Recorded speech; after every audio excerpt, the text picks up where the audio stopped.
Hello everyone, my name is Josué David Hernandez Varela, and in this opportunity I have the pleasure to present to you this poster that is named Well Ball Milling as a dual approach for the production and functionalization of cellulose nanofibrils with N-ALKANALs. This poster is part of our investigation right now in Departamento of Ingeniería Bioquímica in the Instituto Politécnico Nacional here in Mexico City, in Mexico.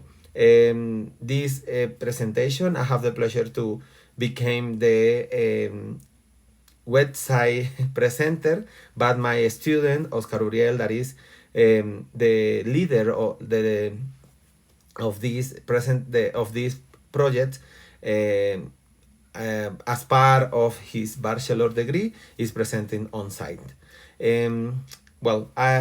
To understand what we are trying to make is to produce cellulose nanofibrils, because we know that nanocellulose have a very important emerging growth right now, because we can use nanocellulose in every single part of development. For example, packaging, hydrogels, and anything else, no? But particularly to enable surface properties of cellulose are not quite studied. Indeed, we are using microcrystalline cellulose, alkanals like eptanal and octanal, and a citric acid base functionalization to create this new material with a higher hydrophobicity than the nanocellulose, because we already know that nanocellulose have a very low like say water contact angle. We perform different techniques, as you can see in the introduction, but I want to explain it as part of this poster, particularly for the obtention of the cellulose nanofibrils and the functionalization with the N-ALKANALs. We use a one-pot functionalization nanofibrillation procedure, in which we introduce in a ball milling high-speed planetary milling the eptanal or octanal, depending of what we want to obtain, water and citric acid, and the microcrystalline cellulose. After a time and the established characteristics, we obtain the dispersion of the cellulose nanofibrils, and we will hope to obtain the functionalization directly in the Agatha bowl that we are using. We name it the cellulose depending of the alkanal that we use, as C20, CH20, CO20, and CHO20. After that, this dispersion was analyzed using or characterized, using the atomic form microscopy for the particle size distribution. And besides that, we make another procedure in which we obtain films using a vacuum assisted self-assembly procedure. No, this is a filtration, a very high vacuum filtration, and we obtain like films that were pressed in a hot machine to obtain the films, the dry films, no, for the analysis.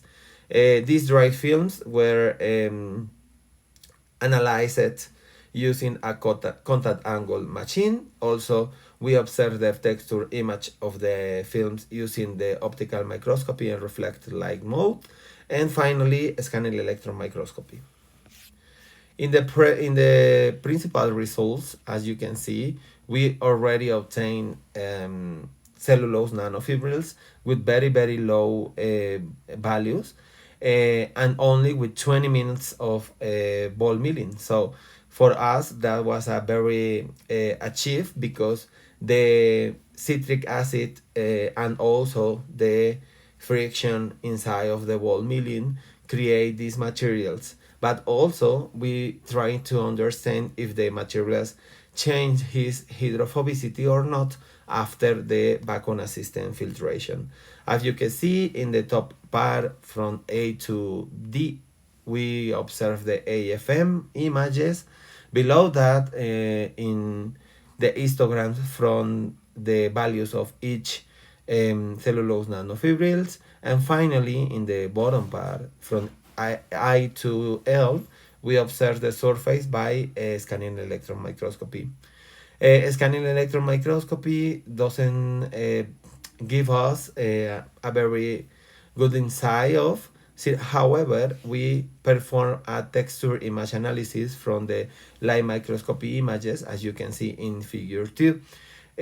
These images were obtained from the basa filter nanofibrils after the wet ball milling. And as you can see, we evaluate not only the structure of the material, but also his entropy and fractal dimension. Entropy of image is associated to a more disordered material in which we can find a very high roughness, and fractal dimension is associated to a very more complex or not complex material in which we observe changes in the topography. As you can see, entropy and fractal dimension change over the different optimization procedures using the heptanal, octanal, or the mixture. But why we are using these components? Well, heptanal and octanal are the ions that you can find in different natural sources.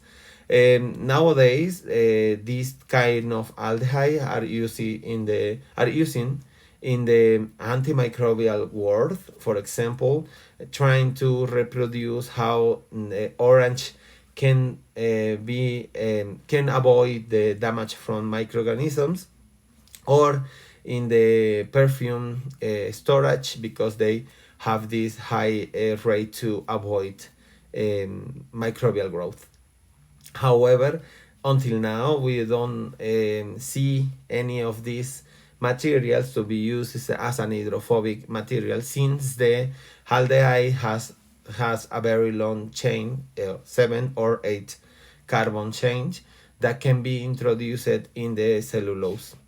This is our final results, in which we measure the water contact angle, and we observe that definitely the water contact angle increase conforming we increase the interactions with the carbon change. For example, for CH we obtain 53 degrees, and for CO and CHO we obtain more than 60. So this is a very good result, because we can introduce the one-pot functionalization of cellulose nanofibrils using one only technique. Also, we can use the basa system to filtrate the nanofibrils and obtain the films. And finally, we can use these films as a hydrophobic coatings in biodegradable packaging, or maybe nanocomposites. However, we need to explain more about the interactions of the chemical bonds that occur, because in cellulose we have 3 different points to make the interaction of cellulose with the alkanals. We hope that these experiments open up the ideas to create more interactions between cellulose and these physical mechanical techniques, and also using this kind of natural materials that are very easy to incorporate and very helpful for with health benefits to all of us. Thank you so much for your interaction, and if you have any questions, you can put it below in the description box. Thank you so much.